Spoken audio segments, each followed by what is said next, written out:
Mental health ఇష్యూస్ని deal చేసి ఒక డాక్టర్తో మాట్లాడిన తర్వాత నేను చేస్తున్న వీడియో ఇది. హైదరాబాద్లో సాఫ్ట్వేర్ ఇంజనీర్ తేజస్విని మరణం ఏదైతే ఉందో దానికి సంబంధించిన వీడియో. చాలామంది నన్ను కామెంట్ సెక్షన్లో డిఎంలో రిక్వెస్ట్ చేస్తున్న టాపిక్.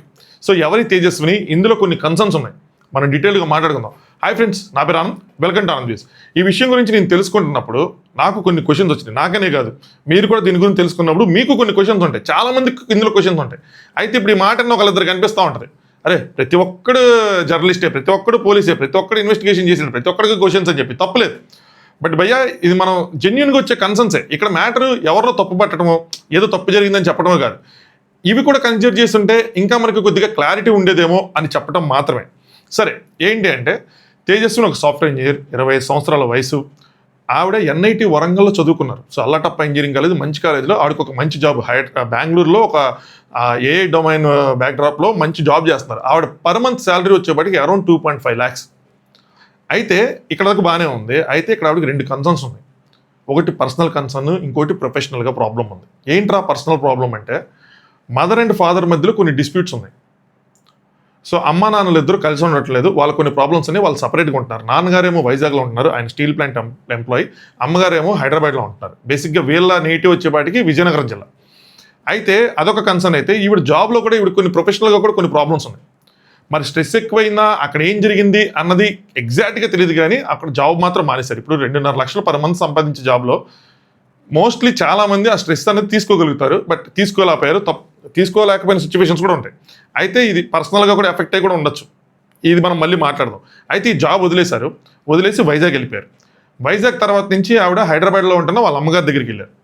వెళ్ళిన తర్వాత వాళ్ళు హైదరాబాద్లోని ఒక ఏరియాలో ఒక హోమ్ స్టే తీసుకున్నారు, పర్ డే బేసిస్ మీద పే చేసి. ఇక్కడ చాలామందికి కొన్ని క్వశ్చన్స్ ఉన్నాయి. ఇందులో నాకు కొద్దిగా పర్సనల్ ఎక్స్పీరియన్స్ ఉంది, నేను మీ క్వశ్చన్స్ క్లియర్ చేస్తాను. పర్ డే ఆల్మోస్ట్ ఒక 4,000 పే చేసి ఎందుకు హోమ్ స్టే తీసుకున్నారు ఏంటి అని ఫస్ట్ ఆఫ్ ఆల్ అది నేను తెలుసుకున్నది ఏంటంటే 4,000 కాదు, 1,900 ఎంతో. ఈవెన్ 1,900 అయినా ఎందుకు ఇచ్చి ఉండాలి ఒక హోమ్ స్టేలో అని చెప్పి. ఇప్పుడు మా ఫ్రెండ్ ఒకటి ఉన్నాడు, పర్సనల్ ఎక్స్పీరియన్స్ అని చెప్పాను కదా. వాళ్ళకి మ్యారేజ్ అయిపోయిన తర్వాత వాళ్ళు హైదరాబాద్ వెళ్ళినప్పుడు వాళ్ళు కూడా ఒక హోమ్ స్టే తీసుకున్నారు.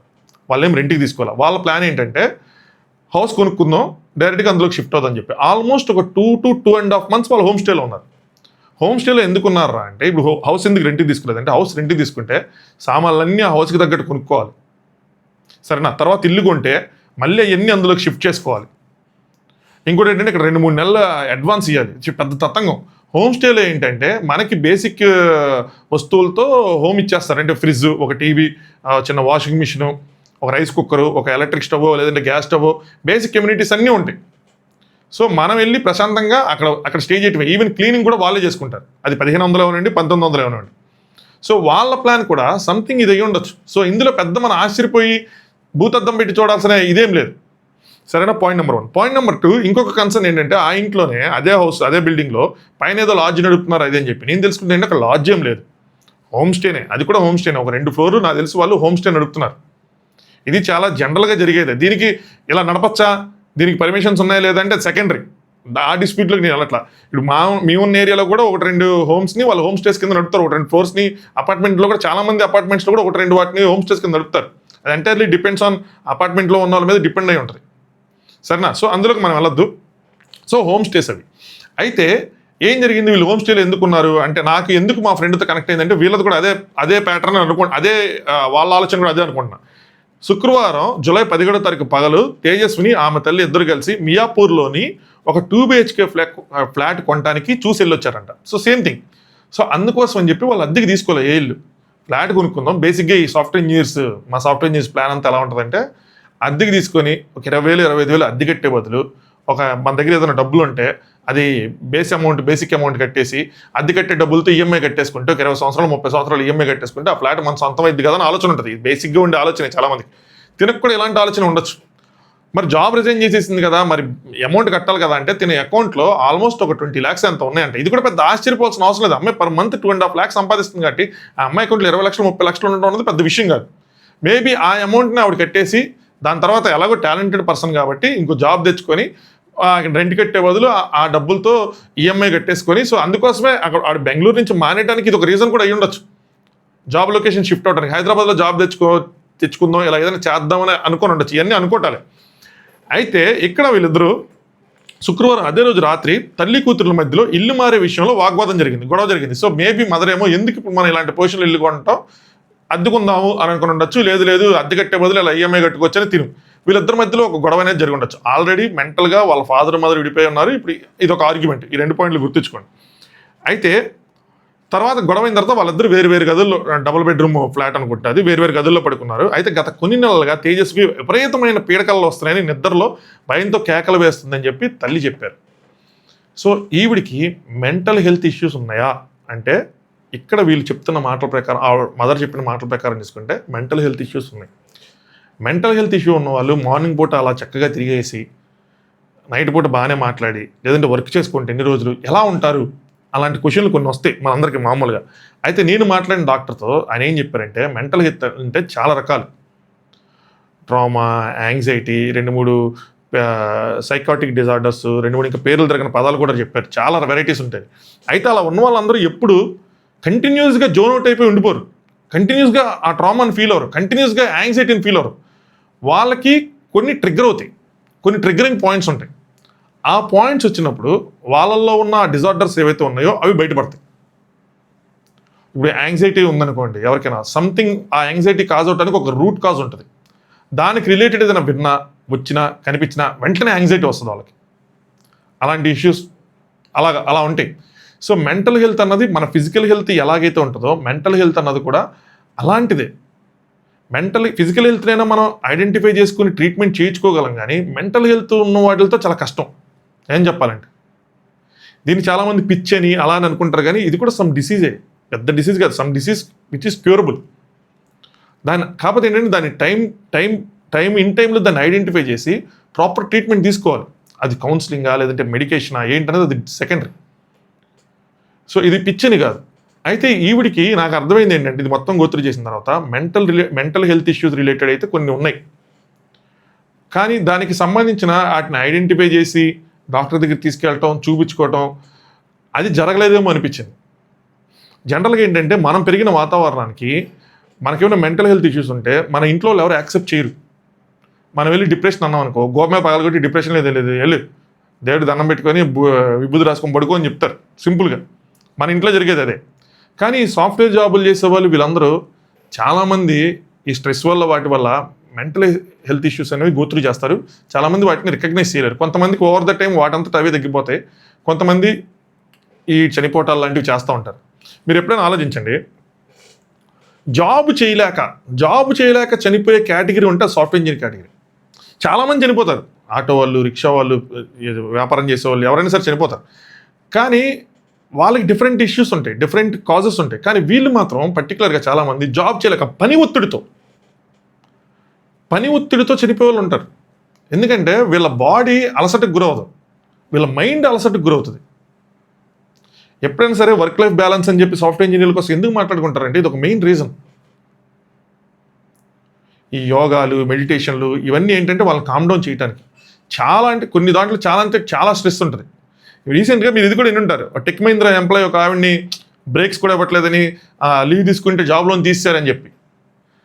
సో నేను అది తప్ప రైట్ అన్నది నేను అన్నాను, కానీ బట్ వాళ్ళ జాబ్ వెనకాల ఉన్న ప్రెషర్ అయితే నాకు తెలిసి చాలా భయంకరంగా ఉంటుంది. సో ఇలా ఉంటాయి జాబ్స్ కొన్ని. ఎవ్రీ మినిట్ వాళ్ళు కౌంట్ చేస్తారు. అక్కడ ఫ్లోర్లో ఉన్న వాళ్ళు, ఆ టీమ్ లీడ్స్ కానీ మేనేజర్స్ కానీ ఎవ్రీ మినిట్, ఈవెన్ 2-3 సార్లు వాష్రూమ్కి వెళ్ళినా కూడా అడిగే వాళ్ళు ఉంటారు, ఏంటి మీరు అన్నిసార్లు వెళ్తున్నారు, అన్నిసార్లు వెళ్ళకూడదు, తిరగకూడదు అని చెప్పి. 15 మినిట్స్లో లంచ్ కంప్లీట్ చేసుకురండి అని చెప్పి ఆర్గనైజేషన్స్, అలాంటి ఎన్విరాన్మెంట్స్ కూడా ఉంటాయి. విన్నాను, చూశాను, తెలుసు నాకు, నేను ఆ బ్యాక్గ్రౌండే కాబట్టి. సో ఇది ఒక మెయిన్ రీజన్ అయి ఉండొచ్చేమో ఈ కేసుకి అని అనిపిస్తుంది. కాకపోతే ఇక్కడ కొన్ని క్వశ్చన్స్ ఉన్నాయి, అవి ఆ కన్సర్న్స్ కనుక పోలీసులు అడ్రస్ చేస్తుంటే ఇంకా ప్రాపర్ క్లారిటీగా ఉండేదే మనకి. అయితే నెక్స్ట్ ఏమైందంటే, శనివారం తెల్లవారుజామున శుక్రవారం రాత్రి అయిపోయింది, గొడవలు ఆడుకున్నారు, అయిపోయింది, వేరు గదుల్లో పడుకున్నారు. తర్వాత రోజు మిడ్ నైట్ అయిపోయిన తర్వాత 2:30కి ఎర్లీ మార్నింగ్ 2:30కి తేజస్విని ఇంట్లో ఉన్న సామాన్లన్నీ విసిరేసి, ఒంటి మీద ఉన్న బట్టలన్నీ తీసేసి, కన్నతల్లి ఆవిడ ఏదైతే రూమ్లో ఉన్నారో ఆవిడ బయటికి రాకుండా ఆవిడ దానికి గడికి లాక్ పెట్టేసి నగ్నంగా బయటకు వచ్చేసారంట. ఇలా ఎందుకు జరుగుంటుంది అని నేను అడిగినప్పుడు ఒక విషయం చెప్పారు. వాళ్ళకి ఆ డాక్టర్ ఏం చెప్పారంటే, సైకాట్రిక్ ట్రామా అంటే వాళ్ళు మేబీ ఇలా ఫీల్ అయ్యి ఉండొచ్చు, కొన్నిసార్లు మనం కూడా ఫీల్ అవుతాం అని చెప్పారు. నాకు అది కనెక్ట్ అయింది, మీరు కూడా చెప్పండి. కొన్నిసార్లు మనకు ఒంటి మీద ఏమీ పాకకుండానే ఏదో పాకుతున్న ఫీలింగ్ వస్తుంది. ఒళ్ళు జలదరిస్తుంది, ఏదో పాకుతున్న ఫీలింగ్ ఉంటుంది, ఏదో అనిపిస్తూ ఉంటుంది. కొన్నిసార్లు మనకి మెడ ఇక్కడ టైట్గా ఉన్నట్టు ఉంటుంది, ఇక్కడ ఏమి లూజ్గా ఉన్నా కూడా ఎవరో పట్టుకున్నట్టు ఉంటుంది. సో అది ఎక్కువైపోయినప్పుడు ఏంటంటే ఈ బట్టలు తీసేయటం లాంటివి, అలాంటిది ఏదైనా జరిగి ఉండొచ్చు. ఒక కండిషన్, ఇవన్నీ కన్ఫర్మేషన్స్ కాదు, ఇవన్నీ జస్ట్ ఇప్పుడు నాకు అలా చెప్పంగానే అయ్యి ఉండొచ్చు అని అనిపించింది. ఎందుకంటే నేను అలా ఫీల్ అవుతాను కొన్నిసార్లు, నాకు ఇక్కడ మెడ టైట్గా అన్నట్టు అనిపిస్తుంది. నేను ఎప్పుడే నాకు ఈ ఫస్ట్ బటన్ అనేది ఎప్పుడు పెట్టలేను. మ్యాక్సిమం ఒక హాఫ్ అన్ అవర్ నేను ఈ ఫస్ట్ బటన్ పెట్టుకోగలను, ఎందుకంటే నాకు అదొక ఏదో ఒక డిస్కంఫర్ట్ ఫీలింగ్ వస్తూ ఉంటుంది, ఏదో పట్టేసిందని చెప్పి. అలాగే స్టమక్ మీద కూడా ఎక్కువసేపు చేపెట్టుకుని కూర్చోలేను, సంథింగ్ అలా నాకు కొన్ని ట్రిగరింగ్ పాయింట్స్ ఉన్నాయి. అలా వాళ్ళకు కూడా అలా ఉండొచ్చేమో. సో మేబీ అదొక రీజన్ ఏమో అనుకుంటున్నాను. అయితే ఆవిడకి ఒక ఫోబియా ఉండుంటుంది, దానివల్ల అది సంథింగ్ ఏదో ట్రిగ్గర్ అయింది. దాని తర్వాత తను ఏం చేశారా అంటే కిందకి వెళ్ళారు. కింద బ్యాచులర్స్ ఉంటున్నారు, ఆవిడ డైరెక్ట్గా బ్యాచులర్ రూమ్లోకి వెళ్ళిపోయారంట. వెళ్ళిపోతే అందులో 2-3 ఉన్నారు, వాళ్ళు భయపడ్డారు. దాని తర్వాత ఫస్ట్ ఫ్లోర్లోనే ఎక్కడో వాళ్ళు ఫ్యామిలీస్ ఉంటున్నారు, వాళ్ళ తలుపు కొట్టారంట. ఆల్మోస్ట్ 5 to 10 minutes తలుపు కొట్టారు, వాళ్ళు ఎవరు తీయలేదు అని. చాలామంది వీళ్ళు తప్పుపడుతున్నారు, ఏంటంటే సమాజం ఎట్టిపోతుంది, కనీసం తలుపులు కూడా తీయలేదు అది అని చెప్పి. నేను ఈ మధ్య నాకు జరిగిన ఇది చాలా విషయాలు కనెక్ట్ అయ్యి కేసుతో చెప్తాను చూడండి. బాచుపల్లిలో మా ఫ్రెండ్ ఉంటారు, వాళ్ళ ఇంటికి కూడా ఎవరో వేరే ఫ్లాట్ వాళ్ళు అవసరమయ్యి వాళ్ళకి మిడ్ నైట్ తలుపు కొడితే వాళ్ళు కూడా తీయలే. ఏంటంటే అక్కడ కొన్ని ఏరియాస్లో ఒక మాట తిరుగుతూ ఉంది, ఈ మధ్య దొంగలు కొంతమంది మిడ్ నైట్ వచ్చి తలుపులు కొడుతున్నారని చెప్పి, అందుకని ఎవరు తీయట్లేదని. చూడండి, 2:30-3 ప్రాంతంలో చుట్టాలు రారు, మన ఫ్యామిలీ వాళ్ళు మొత్తం లోపలే ఉన్నారు, సో తలుపులు కొడుతున్నారంటే ఎవరికైనా భయం వేస్తుంది. మనం ఇలా జరిగింది కాబట్టి ఒక జెన్యూన్ కన్సర్న్ చూపిస్తున్నాం, అది తీసుంటే అమ్మాయి ప్రాణాలు కాపాడుకునే వాళ్ళమని చెప్పి. కానీ ఆలోచించండి, నిజంగా తీయగలిగే వాళ్ళమా? మనం ఆ ప్లేస్లో ఉంటే మనం తీయగలిగే వాళ్ళమా? ఎందుకంటే చాలా సంఘటనలు మనం వింటున్నాం. ఈవెన్ ముంబైలో ఈ మధ్య డోర్కి అడ్డంగా ఉన్నాడు, వర్షం పడుతుంది, లోపల వాటర్ వస్తుంది, డోర్ వేసి ఏంటంటే ఒకటి పొడిస్తాడు, మనం కూడా మాట్లాడుకున్నాం. సో ఎవరి భయాలు వాళ్ళకుని, ఎవరి సేఫ్టీ వాళ్ళు చూసుకుంటున్నారు. సో ఎవరిని తప్పుపట్టలేం. ఎస్, తీసుంటే బాగుండేది, ఆ అమ్మాయి ప్రాణం కాపాడే వాళ్ళేమో. కానీ తీసినా కూడా వాళ్ళకి ఎవరికైనా అంటే అలా చూస్తున్నప్పుడు ఎవరికైనా భయం వేసింది. సరే, దాని తర్వాత ఏం జరిగిందంటే అమ్మాయి బయటకు వచ్చింది. బయట ఈ రూమ్కి సంబంధించిన అబ్బాయి ఎవరో ఫోన్ మాట్లాడుతూ ఉంటే ఆ అమ్మాయి ఎదురుగా పరిగెత్తుకొస్తున్నా, ఆ అబ్బాయి భయపడిపోయాడు. మీరు చూడండి ఇక్కడ, అంటే ఆ 2:30 ఆ టైం కానీ ఆ ఎన్విరాన్మెంట్ కానీ అసలు ఎవరు ఎక్స్పెక్ట్ చేయం కదా. ఇది ఎవరి జీవితంలో ఎవరు ఊహించింది, అన్ఎక్స్పెక్టెడ్, ఎవరైనా భయపడతారు. అలా నగ్నంగా పరిగెత్తుకొచ్చేపాటికి ఆబ్వియస్గా ఆ పిల్లడు కూడా భయపడి వాడు ఇంకో డైరెక్షన్లో పరిగెత్తాడు, వాడు డైరెక్షన్లో పరిగెత్తాడు, ఈ అమ్మాయి డైరెక్షన్లో పరిగెత్తింది. ఈ అమ్మాయి అజయ్ నన్ను వదులు, అజయ్ వద్దు అని చెప్పి గట్టిగా అరుస్తూ రోడ్డు మీదకి వచ్చింది అని చెప్తున్నారు. ఇందులో మాత్రం కన్ఫర్మేషన్ అన్నది లేదు. ఇది పోలీసులు కంక్లూడ్ చేయింది. ఇది నిజంగా అజయ్ అని చెప్పి పరిచారా లేదా అంటే ఇక్కడ మూడో వ్యక్తి ఎవరైనా ఉన్నారంటే పోలీసులు కన్ఫర్మ్ చేసిందంటే మూడో వ్యక్తి అన్నది లేరని చెప్పి. ఇది ఒక కన్సర్న్, గుర్తుంచుకోండి, మనం మాట్లాడదాం. నెక్స్ట్ ఆ తర్వాత ఆ ఏరియాలో బీరప్ప ఏరియా, అది అక్కడ గుడికి వెళ్ళి సుమారు ఒక 15 నిమిషాలు అక్కడ ఉన్నారు. ఫస్ట్ గుడికి వెళ్ళారు, అది లాకేసి ఉంది. తర్వాత పక్కన ఇంకో చిన్న గుడి ఉంటే అక్కడికి వెళ్ళారు, అక్కడ 15 నిమిషాలు ఉన్నారంట. సో దీంతో నాకు ఆ డాక్టర్ చెప్పింది ఏంటంటే ఇది ఒక fear kind of A phobia అయ్యి ఉండొచ్చు. ఎందుకంటే మనం ఎవరినైతే నమ్ముతామో ఆ టైంలో ఏంటంటే మనకు భయం పుట్టినప్పుడు మనం వాళ్ళ దగ్గరికి వెళ్ళిపోతాం. సో ఇక్కడ ఎవరు తోటి మనుషులు లేరు కాబట్టి వెంటనే గుడి దగ్గరికి వెళ్ళిపోయింది. అక్కడికి వెళ్ళిపోయిన తర్వాత అక్కడ ఏం చేశారంటే అమ్మవారి విగ్రహంపై ఉన్న ఒక పవిత్రమైన చీర తీసుకొని ఒంటి మీద ఇలా పట్టుకోవటం ఇది చేశారంట, కప్పుకుంది. ఆ తర్వాత ఏకంగా అమ్మవారి విగ్రహాన్ని చేతిలో తీసుకుంది అని. నెక్స్ట్ ఇక్కడ ఇంకోటి ఏం చెప్పారంటే, ఇంకొక పాసిబిలిటీ ఏం చెప్పారంటే, మన మైండ్లో ఆ టైంలో మనకి ట్రామా, ఈ మెంటల్ హెల్త్ ఇష్యూస్ రిలేటెడ్ నడుస్తున్నప్పుడు కొంతమంది మనకి ఏదో కమాండ్స్ ఇస్తున్నట్టు, ఇలా చెయ్యి, అలా చెయ్యి, వెళ్ళి ఇప్పుడు గుడికి వెళ్ళి తీసుకో, నీకు ధైర్యంగా ఉంటుంది, ఇంకో చీర పట్టుకో, నీకు ధైర్యంగా ఉంటుంది, అది అని చెప్పినట్టు. లేదు, ఇక మన ఈ సమస్యలతో పోరాడలేం, ఇంకా మనం ఉండటం కరెక్ట్ కాదు అని చెప్పి ఎవరో చెప్పినట్టు, ఇంకొకటి చెరువు ఉంది, దూకే, వచ్చేసే అని చెప్పి అలా చెప్పినట్టు, ఎవరో గైడ్ చేసినట్టు, ఏదో జరిగినట్టు అలాగా మైండ్లో రన్ అవుతూ ఉంటాయి. సో మేబీ నిజంగా మెంటల్ హెల్త్ ఇష్యూస్ మనం అనుకున్నట్టు వస్తే కనుక, సో తనకి తానే అట్లాగా ధైర్యం కోసం ఆ గుడికి వెళ్ళి అక్కడ ఆ విగ్రహం ప్లస్ ఆ చీర తీసుకొని దాని తర్వాత చెరువులోకి వెళ్ళి చనిపోయారు. సమ్మన్ ఎవరో కమాండ్స్ చెప్పినట్టు అలా జరిగినట్టు అని చెప్పారు.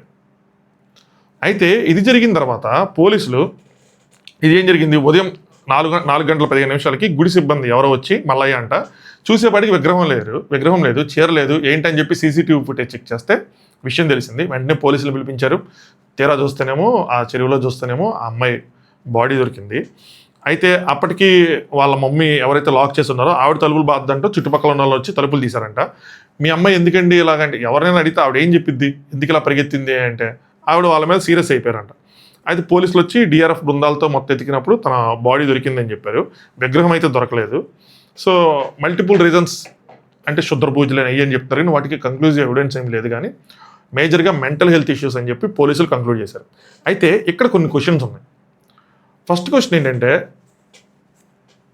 ఏదైతే శారీ అక్కడ పడిపోయిందో ఆ శారీని పోలీసులు అసలు కలెక్ట్ చేసుకోలేదంట. ఇప్పటికీ అక్కడే ఉంది, నిన్నటి వరకు అయితే అక్కడే ఉంది. ఎందుకు అది అక్కడే ఉంది అన్నది ఒక క్వశ్చన్. పోలీసులు దాన్ని ఎందుకు కలెక్ట్ చేసుకోలేదు? కలెక్ట్ చేసుకొని దాని మీద ఏదైనా డిఎన్ఏ అసలు ముందు వీళ్ళు ఇలా జరిగిందని రాసుకొని వచ్చినప్పుడు ఇవి కూడా కలెక్ట్ చేసుకోవాలి కదా. నాకు అది అర్థం కాల. సరే, వీళ్ళ ఫ్రెండ్స్ లిస్ట్, ఈ అమ్మాయి ఫ్రెండ్స్ లిస్ట్ ఏమైనా గోత్రూ చేశారా?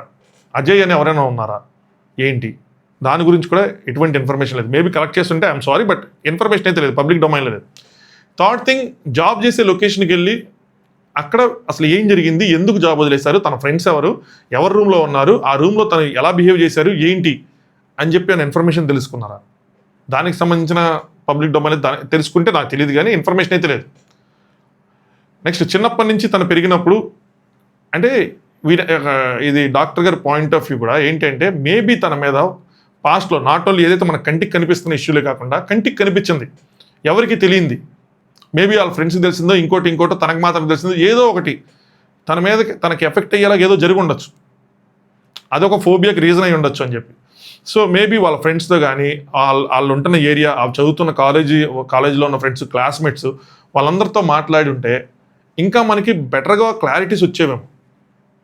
అప్పుడు ఏమైనా ఇలాంటి ప్రాబ్లమ్స్ ఉన్నాయా, లేదు ఇంజనీరింగ్లో ఉన్నప్పుడు ఏమైనా ప్రాబ్లమ్స్ ఉన్నాయా, స్కూల్లో ఉన్న ప్రాబ్లమ్స్ ఉన్నాయా, ఇలా ఏమైనా బిహేవ్ చేశారా, లేదు అంటే కనుక ఈ ఆఫీస్లో ఉన్నప్పుడు ఏమైనా బిహేవ్ చేశారా, ఆఫీస్లో ఉన్న రూమ్లో ఉన్నప్పుడు, ఆ ఫ్లాట్ అపార్ట్మెంట్లో ఉన్నప్పుడు ఎక్కడైనా ఇలా బిహేవ్ చేశారా ఏంటి అని చెప్పి. మదర్ అండ్ ఫాదర్ అయితే మాత్రం ఏ ఇన్ఫర్మేషన్ లేదు.